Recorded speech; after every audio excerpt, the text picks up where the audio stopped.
mujibu wa kanuni za bunge hili hatuna kambi rasmi ya upinzani, lakini nina imani kwamba yale nitayoyasema yataungwa mkono na wabunge wenzangu wote kutoka upande wa walio wachache. La kwanza, napenda kusema kwamba mimi Ado Shaibu Ado ninasimama kuunga mkono hoja ya pendekezo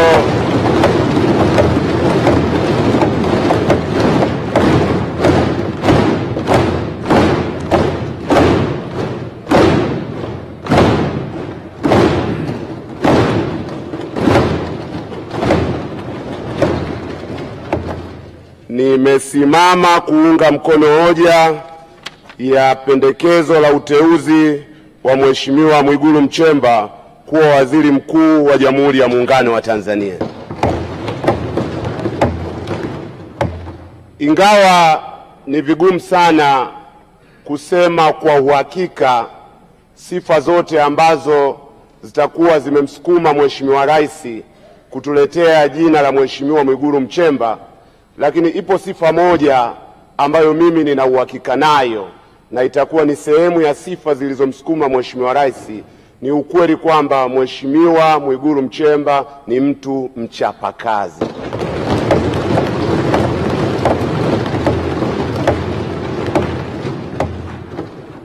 Kwa hiyo kwetu sisi tulio wachache tunapenda kusema bayana kwamba tunakuunga mkono kama ishara ya kukukopesha imani, tukiwa na uhakika kwamba utachapa kazi.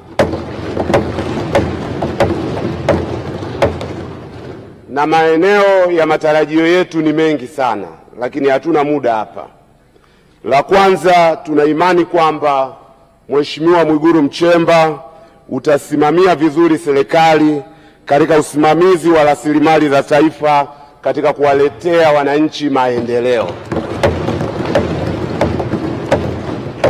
La pili, tuna imani kwamba utasimamia maboresho ya demokrasia nchini Tanzania na kuipatia Tanzania katiba mpya, hasa ikizingatiwa ukweli kwamba tasnia ya siasa na vyama vya siasa kwa ujumla wake vipo chini ya ofisi ya waziri mkuu. Na la tatu, ni imani yetu kwamba utaongoza mapambano ya kushughulikia changamoto za kiuchumi na za kijamii zinazowakabili wa Tanzania. Hautokuwa waziri mkuu wa ofisini muda wote, utakuwa waziri mkuu wa field kama ilivyokuwa desturi yako tulivyokuzoea. Wenzangu kutoka upande wa walio wachache wameniomba niwasilishe ombi, ingawa limesemwa katika sifa zako kwamba milango yako iwe wazi, utupokee wakati wote, kwa sababu katika bunge hili sisi sote tumekula kiapo kimoja cha kuwa wabunge wa Bunge la Jamhuri ya Muungano wa Tanzania, ili kwa pamoja tusaidie jitihada za kuwaletea wananchi wetu maendeleo. Na la mwisho, kwa wanakandanda, ndugu Nchemba ni mwana Yanga mwenzangu.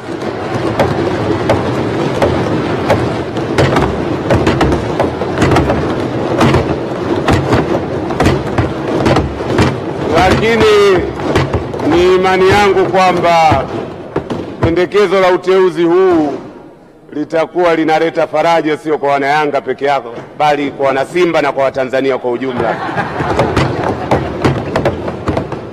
Asante sana. Asante sana Mheshimiwa Spika. Mheshimiwa Tawida, jiandae Mheshimiwa Simba Chawene.